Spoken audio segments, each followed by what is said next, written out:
Hey, salut la team lactée et bienvenue dans cette nouvelle vidéo. J'espère que vous allez bien en ce bon matin.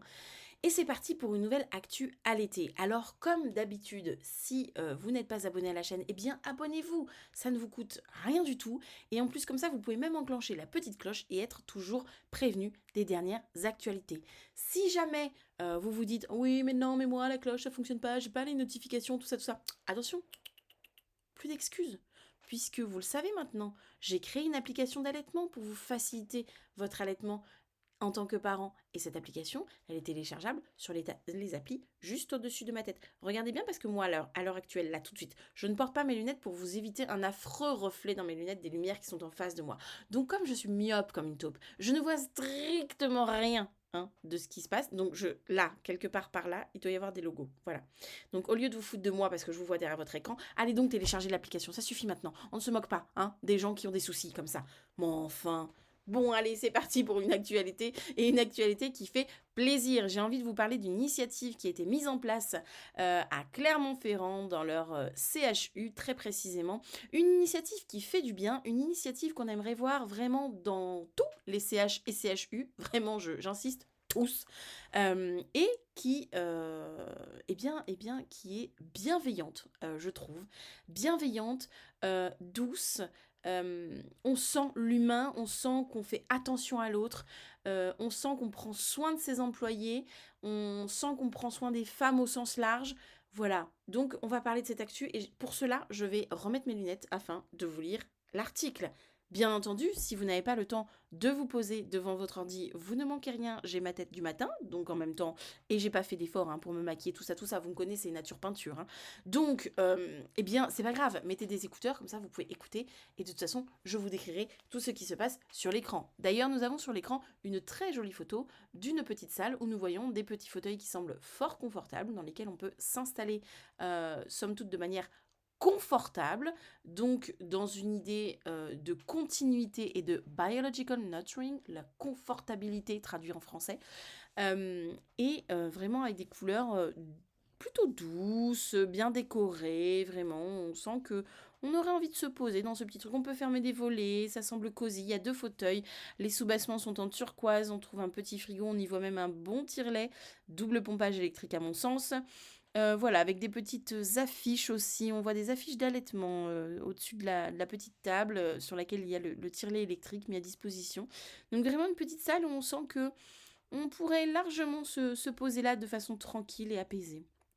Alors l'article du jour nous dit création de 3 salles d'allaitement pour le personnel au CHRU. Alors, le CHRU de Clermont-Ferrand a mis en place une salle d'allaitement sur chacun des sites Gabriel Montpied, Estin et Louis Michel. L'expérimentation avait débuté à la maternité sur le site Estin en parallèle de sa labellisation maternité éco-responsable en 2021. La mise en place de salles d'allaitement pour les mamans travaillant au CHRU a permis au personnel hospitalier, dont 80% sont des femmes, oh, la nouvelle du siècle, un retour de congé maternité, une passerelle entre leur vie privée avec l'arrivée d'un enfant et leur travail. Une transition bien douce, j'ai envie de vous dire.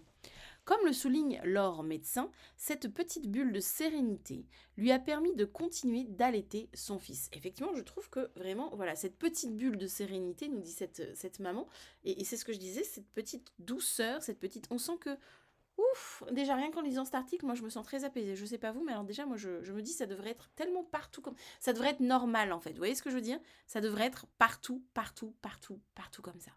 Dans tous les lieux de travail. J'ai même pas envie de dire, même pas que les CHRU ou les CH ou les CHU, enfin beaucoup trop d'acronymes, mais vraiment partout. Vraiment, ce serait idéal. Voilà. Vous voyez, avec la SMAM qui arrive, qui a pour thème, je vous le rappelle, le fait de soutenir les parents qui reprennent le travail. J'ai plus l'appellation exacte, mais vous pouvez la retrouver sur mon compte Insta ou sur l'application d'ailleurs. Ça, par exemple, pour moi, c'est le genre de démarche qui devrait être soutenue et mise en avant pour la SMAM 2023. Voilà, je ne sais pas ce que vous en pensez, mais c'est le genre de choses qu'on pourrait tout à fait imprimer, imprimer les articles, les photos, etc. et monter des dossiers pour peut-être demander dans nos entreprises, ben voilà, sensibilisation, c'est la semaine de la SMAM, etc. Est-ce que vous le saviez? Et est-ce qu'on peut envisager une salle comme ci, comme ça? Je sais pas. Pour moi, ça ferait partie des actions à mener. Je pense que malheureusement, si elles ne viennent pas de l'interne, quel que soit le lieu où on travaille, bah, elles viendront jamais. Donc je pense que c'est à nous de faire le truc et de proposer, même si ça peut... Vous allez me dire, oui, mais ils vont me refuser. Oui, mais en tout cas, si chaque année on représente le truc, peut-être qu'au bout d'un moment, ça va... Vous voyez? Bon, on continue la lecture. Chaque salle a la décoration soignée et équipée d'un fauteuil confortable avec marchepied, d'un frigo, d'un évier, d'un témoin d'occupation de la salle. Ah, très important ça, oui, effectivement. Et surtout d'un tirelet électrique professionnel. Vous savez, ça évite le genre de situation où quand vous n'avez pas de voyant, de témoin d'occupation de la salle, et bien tout simplement, on rentre dans votre bureau, vous savez, où on rentre dans la salle, vous êtes en train de tirer votre lait. Hein, ouais, vous avez connu peut-être ce genre de situation, dites-moi en commentaire. Cette organisation permet aux femmes de s'alléger pour venir travailler en apportant simplement leur tétrelle, dispositif individuel que l'on branche sur le tire-lait, et les biberons. Alors, oui et non, parce que nous n'avons pas toutes les mêmes besoins en termes de tire-lait. Mais ça, chaque maman, je pense, est suffisamment consciente, surtout quand on reprend le travail et qu'on décide de tirer son lait au travail. Oui, j'ai mon bijou au lait maternel vous voyez, qui s'est pris dans mes cheveux. Oui, ceci est un bijou lait maternel. Voilà, c'est moi qui l'ai fait. Vous voyez, c'est une autre de mes casquettes. Je fais des bijoux lait maternel. Bref, si ça vous intéresse, le lien est dans la description. On n'est pas là pour parler de ça. Effectivement, chaque parent a des besoins différents en termes de tire-lait. Il y a des parents qui vont avoir besoin d'un tire-lait électrique simple pompage, double pompage, d'autres manuels. Donc, c'est cool, ils en ont mis un effectivement à disposition, je pense l'avoir reconnu sur l'image, mais c'est un électrique double pompage à mon sens, mais tous les parents n'ont pas forcément besoin de ce tire-lait en particulier. Donc, mais bon, ça je pense que chaque parent allaitant est suffisamment alerte sur son allaitement pour ramener son tire-lait si jamais celui proposé dans la salle ne convenait pas. Mais en tout cas, celui proposé dans la salle est un très très bon tire-lait par rapport à ce qui se trouve sur le marché, c'est même, je crois, me souvenir, un des plus plébiscités.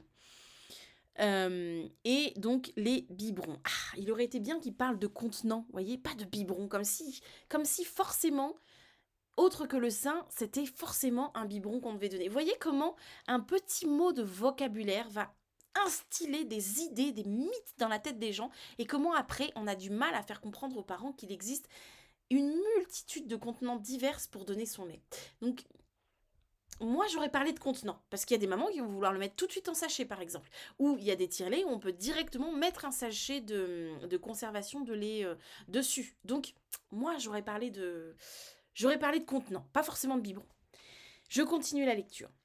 Ces salles sont accessibles tous les jours, de jour comme de nuit, sont d'ailleurs décrites comme indispensables pour permettre aux mamans de poursuivre leur allaitement par Alice, une sage-femme. C'est Alice, la sage-femme, visiblement, qui dit cela.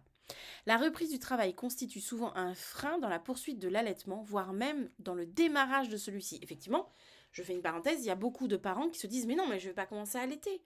Dans 3 semaines, dans 1 mois, dans 3 mois, je reprends le travail. Je ne vais pas m'embêter avec ça. Il faut 3 mois pour la mise en place d'un allaitement. Je ne vais pas me prendre la tête, en fait. » Et il y a effectivement beaucoup de parents qui ne commencent pas à allaiter, tout simplement parce qu'ils voient déjà l'iceberg que représente la montagne, le Kilimandjaro, l'Everest que représente la reprise du travail, et se disent mais non, je ne vais pas commencer, ça va déjà être compliqué dans 3 semaines, 1 mois, 3 mois.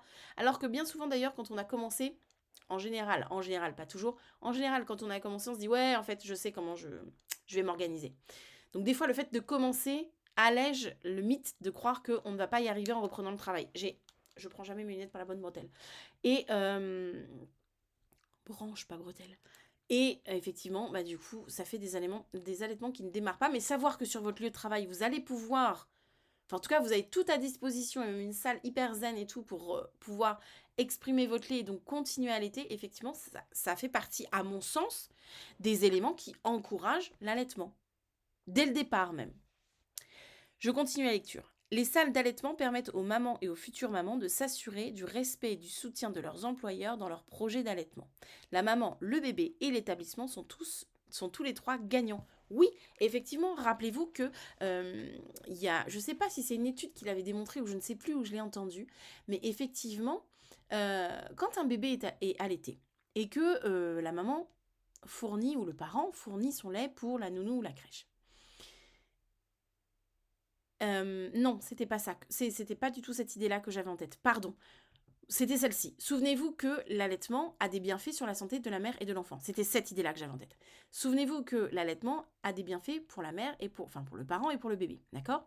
Et on sait effectivement que un parent qui allaite et un bébé qui est allaité, ça donne moins de jours en fait d'arrêt maladie pour l'enfant, moins je sais pas comment on les appelle, les jours d'arrêt maladie, les jours d'arrêt maladie, voilà, pour l'enfant, que les parents qui n'allaitent pas. Alors, ne me huez pas, c'est un fait qui a été posé. Je me souviens plus si c'est dans un article scientifique que je l'ai lu, euh, ou si c'est dans des revues, c'est forcément dans des revues scientifiques d'allaitement. Mais est-ce que c'était une recherche ou est-ce que c'était un livre? Je ne me souviens plus. Mais effectivement, les parents qui allaitent donnent des parents eux-mêmes en meilleure santé et des bébés en meilleure santé. Je mets des guillemets, ne vous emballez pas, je mets des guillemets.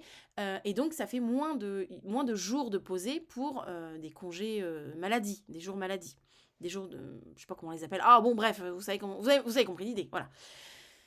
Et effectivement, si on permet aux parents de continuer à entretenir leur lactation et à allaiter sur leur lieu de travail, donc on entretient la santé du parent allaitant et on entretient la santé du bébé allaité. Donc quelque part, c'est gagnant aussi puisque le parent allaitant va poser moins de jours.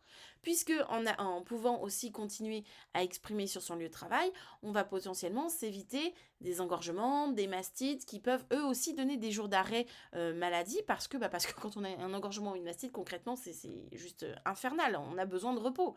Donc, finalement, effectivement, c'est un cercle totalement vertueux. Ils ont tout compris. C'est pour ça que je dis que cette initiative, eh ben, elle devrait vraiment être mise partout. Alors, celle-ci, en plus, c'est une initiative qui a été mise en place en France. Moi, je suis en France, donc je parle de la France. C'est une initiative qui a été mise en place en France. Donc, concrètement, ça devrait se retrouver partout. Si jamais vous me regardez d'un autre pays francophone, n'hésitez pas à me dire ce qu'il en est dans le pays dans lequel vous êtes. Est-ce que c'est le genre de choses qui sont complètement acquises et vous avez ça dans tous les milieux où vous travaillez? Est-ce que c'est des choses que vous n'avez pas du tout? Est-ce que c'est des choses qui sont un peu en cours d'être faites là où vous êtes, même par rapport à votre région, si vous me regardez depuis la France, par rapport à votre région, n'hésitez pas à me dire si dans votre région ça existe pas, est-ce que c'est plutôt dans un hôpital, est-ce que c'est plutôt dans une autre entreprise pas du tout en rapport. Est-ce que vous, dans votre lieu de travail, vous avez ce genre de salle ou pas du tout? N'hésitez pas qu'on fasse un petit point en commentaire. Ah oui, je précise parce que depuis tout à l'heure, je dis parce que je suis en France. Je suis en fait je suis une des premières chaînes francophones qui vulgarise sur l'allaitement et la lactation humaine. Mais du coup, je sais qu'il y a des mamans, je l'ai appris encore récemment, il y a d'autres mamans qui me suivent de d'autres pays francophones que la France. Donc je précise, parce que c'est bon que je contextualise où je suis par rapport à ma pensée, et c'est pour ça que je vous invite, si vous êtes dans un autre pays, je pense aux mamans qui sont à... J'ai des mamans qui me regardent d'Algérie, j'ai des mamans qui me regardent du Canada, j'ai des mamans qui me regardent... alors bon, des mamans qui sont francophones, mais qui me regardent vraiment de pays genre j'ai eu Hong Kong, j'ai eu l'Australie, mais bon, je sais que c'est pas forcément des pays francophones, donc... mais pourquoi pas? N'hésitez pas à me dire justement si aussi dans ces pays-là c'est quelque chose d'acquis, si vous avez comme ça des salles sur votre lieu de travail ou pas, ce qu'il en est, l'état des lieux un petit peu de ce qui se passe dans le monde pour les femmes qui reprennent le travail. Bon sang, soutenons-nous. Qu'est-ce qui existe? Alors on a aussi de très belles images directement sur le CHU de Clermont-Ferrand, donc on retrouve la même image que je vous ai présentée. Et le CHU de Clermont-Ferrand, je vous lis ça pour conclure, nous dit: dans le cadre de la qualité de vie au travail, des salles de repos et d'allaitement pour les femmes enceintes et mamans allaitantes sont désormais disponibles sur chacun des sites du CHRU. Ah, alors ce que je comprends sur ce que nous dit le communiqué du CHRU de Clermont-Ferrand, c'est que c'est utilisable pour les femmes enceintes, donc les femmes qui travaillent et qui seraient enceintes et qui auraient besoin de repos. C'est pas mal, ça va même au-delà du côté allaitement, c'est vraiment très intéressant. Ces salles sont équipées d'un espace détente, d'un frigo, d'un témoin d'occupation de la salle et d'un tirelet électrique professionnel d'une marque qui est citée là. Les tétrelles utilisées devront être compatibles avec ce modèle, bien sûr, c'est évident, disponible à la location en pharmacie. Et on se doute, les CHR UCHU et CHR sont généralement implantés près de pharmacies, donc ça doit être assez facile de pouvoir s'en procurer. En lien avec la fiche technique gestion du temps de travail numéro 23 maternité, l'agent peut bénéficier de 2 fois 30 minutes par jour pendant 1 an afin d'allaiter son enfant. C'est même ce qui est écrit dans la loi tout simplement. Pendant l'allaitement, pendant 1 année à compter du jour de la naissance, un fonctionnaire allaitant son enfant peut bénéficier d'un aménagement d'horaire d'1 heure maximum par jour sous réserve des nécessités du service et selon des modalités définies par le décret en Conseil d'État. On a ensuite euh, d'autres petites photos. On a celle-ci aussi d'une photo. Alors, celle-là d'être une pièce un petit peu plus exiguë. Elle semble un petit peu moins décorée, mais peut-être que c'est l'axe de la vidéo qui donne, de la photo qui donne ça aussi. Mais on voit qu'il y a moins de tableaux sur les murs. Bon, peut-être que c'est l'axe de la photo qui donne ça. Là, il y a carrément, par contre, 2 tirelets dans la salle, mais peut-être qu'il y en avait 2 aussi dans l'autre d'après. Bref, les photos ne disent pas toujours tout. En tout cas, je trouve cette initiative extrêmement intéressante. Dites-moi ce que vous en pensez en commentaire. Et sur ce, écoutez, moi, je vais vous souhaiter une belle journée née. Celles et ceux qui ont l'application, vous savez pourquoi je vous dis ça. L'application n'a pas de moi. Et sinon, pour les autres, je vous souhaite une bonne journée aussi. De toute façon, je vous fais des bisous. Je vous souhaite une belle voie lactée. Et je vous dis ciao, à demain pour une nouvelle actualité.